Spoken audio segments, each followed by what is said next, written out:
I'm Kevin Price. This is your Price Point edition. I don't know if you know it, but only about half of the population alive today was alive during Watergate, which means there's a huge number of people out there who have no idea what led to the downfall of President Richard Nixon. I was just a little kid. When they started talking about Watergate, I thought they meant those big covers, that were on the roads. I don't know if you ever noticed, but on the roads there's those covers there, on the whole for sewer systems, and they said Watergate on it. I said, what in the world is this scandal going on that's going to bring down a president? Most people don't understand what took place. Let me refresh your memory. So it was 1972, and Richard Nixon, who was on track to be reelected by one of the largest margins of any president in U.S. history, was paranoid, incredibly paranoid. He lost the presidency in 1960, the first time he ran, by the most narrow of margins, simply because, and as a result of that, and many because of those areas he lost was because dead people voting in Texas and places like Chicago, which, is really kind of unethical, let alone odd. And so he was really paranoid in 1972. He wanted to make sure that the Democrats didn't have any sneaky tricks that they were going to use to put him out of office at that time. And so he allowed, now we don't know how much he allowed or how much he was involved, but he allowed for burglars to go into the Watergate Hotel, yes, that's where the name is, Watergate Hotel, to go inside the Democratic National Committee headquarters and snoop around, see what they find out. And people got arrested doing it, and one thing led to another, and next thing you know, you had a president come down. And almost, in fact, if he had not resigned, he more than likely would have been impeached. There seems to be little doubt about it because of the demographic makeup of the House and the Senate and how much both houses were made up of people who couldn't stand Richard Nixon. And he didn't have, frankly, a whole lot of sympathy from the Senate. From Republicans, because he did little to support them in off-year elections. He was pretty much a lone wolf. And it came back to haunt him when Watergate became such a huge issue in 1972.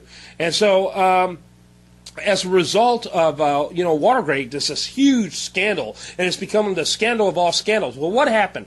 A group of people working for the Committee to Re-elect the President, also known as CREEP, with an acronym like that, they're going to get in trouble.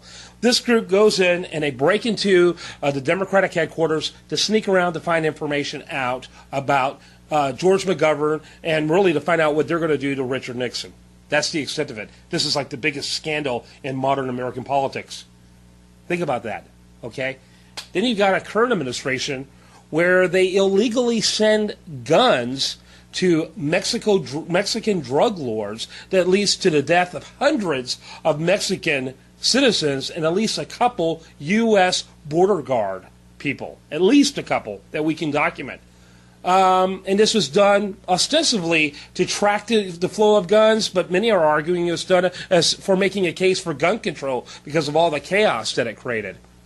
And then you got the same administration actually wiretapping the major media, including the Associated Press, the largest news wire in the world, monitoring what they're communicating to one another. That's being done, by the way, that was being done by the same Justice Department that was in charge of the same gun deal I told you about, known as Fast and Furious. Okay, what else do we have out there? You've got Benghazi. You got a situation with the Benghazi situation where they are told by the White House it is 7 or 8 hour event that takes place, by the way, which a plane could have left the East Coast of the United States and got to Benghazi before the so-called demonstration was over. But they couldn't send a plane from the ocean to come and investigate in this. They couldn't send security to help. Well, now we find out that the White House told the people in the embassy exactly what to state. They created a narrative that they're all saying this isn't true. We're not sure why we were told to say it. Well, they were, of course, told to say it to protect Hillary Clinton and Barack Obama. But, who cares about the lost lives of American citizens if it preserves the political reputations of Clinton and Obama? And then you finally have the IRS, a government agency, being used for political purposes to target conservative organizations. Now, which one of these four scandals isn't at least as bad as Watergate? All of them are far, far worse. Yet you have an impotent Republican leadership who continues to whine about what has taken place, but they won't take serious political action. They continue to have these shows where they bring politicians up and they lecture them, but they won't talk impeachment. They need to talk impeachment. They need to talk impeachment now. Who cares if he doesn't get impeached at the end? Every news story needs to be talking about those impeachment hearings. That's my opinion. I'm Kevin Price. We want to remind you to check me out at priceofbusiness.com and usdailyreview.com. This is my Price Point Edition.